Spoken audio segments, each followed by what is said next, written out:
Does anybody remember the Ultra Slim Fast diet shake of the 1980s? You give us a week, we'll take off the weight. One of my junior high teachers, Mrs. Roberts, was into Slim Fast. She was supposed to be teaching us a course called Communications, but nobody knew what that meant. So she'd sit on the edge of her desk, chipping away at a frozen Ultra Slim Fast shake, and ask us questions about us, our lives, our ideas, our opinions. I loved Mrs. Roberts. She seemed so happy to be spending time with us, happy to be a teacher, happy to be alive. When I moved to the big public high school in my hometown, Santa Fe, I looked for more of that happiness, but my teachers there seemed kind of stressed out. The principals came and went, and of the 600 kids who entered ninth grade with me, only around 350 of us stayed around long enough to graduate 4 years later. So at the age of 18, about the age of some of you, I made it my life's goal to change that. I was going to create a happy education system. So I went off to college, Brown University, and found out there are already tons of great ideas on how to make schools happy, exciting places. All we had to do to create a happy education system was this. You identify the happy ideas and policies, you get them into the schools, and everything falls into place. So to do that, I took a job with the U.S. Department of Education when I graduated. I began working with a team of high-level researchers to figure out what were the happy ideas and policies. We wrote the ideas up on some flip charts a few months into my internship and took them down into one of the unhappiest schools in America in the South Bronx. Set up the flip charts and got ready to present our ideas to real live teachers. We did this on a Friday afternoon. Those are the teachers in the room, right? You don't present anything to a teacher on a Friday afternoon, except maybe a margarita, or maybe a TED Talk. So the teachers trudged in, we began presenting our ideas, and all of a sudden one of them raised her hand and said, "Excuse me, I don't have a chalkboard in my room. When you're all done here, can I keep one of those flip charts?" So much for that idea. I needed to understand what teachers and students really needed, so I moved back to Santa Fe. I began teaching in a startup charter school. My new approach to finding a happy education system was this. You create one happy school, everybody sees it, so they create happy schools, and you're off.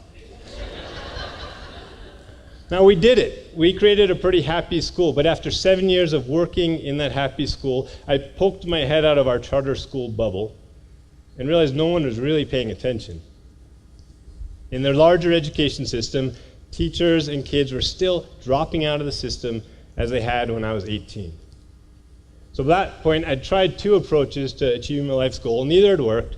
I was wondering if any of them would work when I met a man named Aaron Stern. Now, Aaron is the president and founder of a nonprofit organization called the Academy for the Love of Learning. He spent the past 3 decades helping thousands of people in hundreds of organizations learn, how to grow, how to transform. I told Aaron about Mrs. Roberts and my pursuit of a happy education system, and he helped me finally understand that what made Mrs. Roberts so happy was not some perfect policy. It wasn't that she was in the perfect school.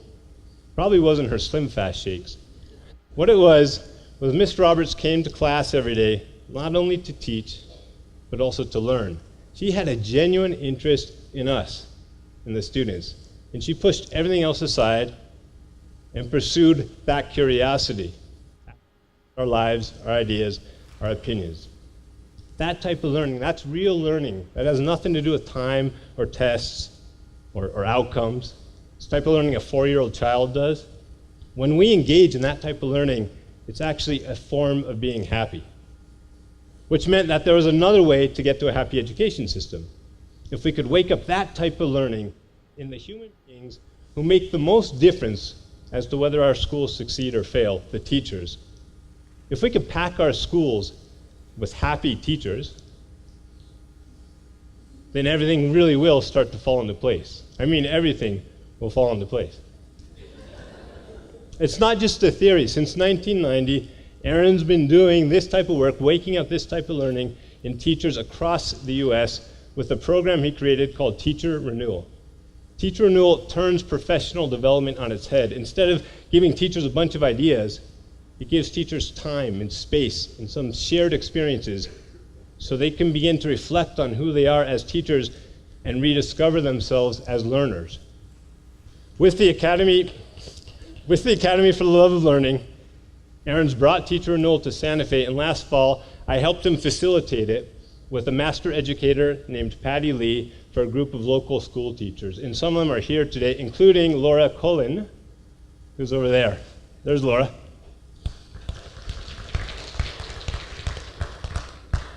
Laura's a middle school science teacher in Santa Fe. She signed up for teacher renewal when she reached that point in her teaching career when she wasn't sure if she wanted to continue. Right? Everyone in here who's been a teacher, including myself, knows that moment well. Usually comes on a Friday afternoon when some intern from the Department of Education sets up a flip chart. After one day in our workshops, Laura felt relief. After our second day of workshops, a month later, she felt renewed. She went back to her classroom, and instead of following her lesson plans, she followed her curiosity.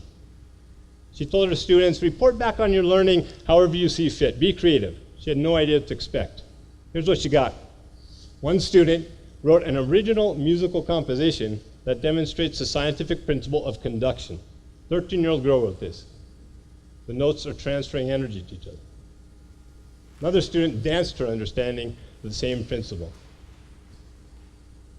Students loved it, and parents loved it, and Laura wrote us this letter saying, I have been set free. Thank you for inspiring me to become the teacher I was born to be. This is how we're going to get to a happier, more engaging education system. Policies and programs, they're important, but real sustainable change starts here. In education, it starts with teachers, but whatever field you're in, it starts when we as human beings allow ourselves to pursue our happiness by following our curiosity, by falling back in love with learning. So when you leave here, when you go home this weekend, when you go back to your job on Monday, follow Laura's lead, or grab a Slim Fast and follow Mrs. Roberts' lead. Ask yourself, what next? What am I curious about? What do I want to learn today?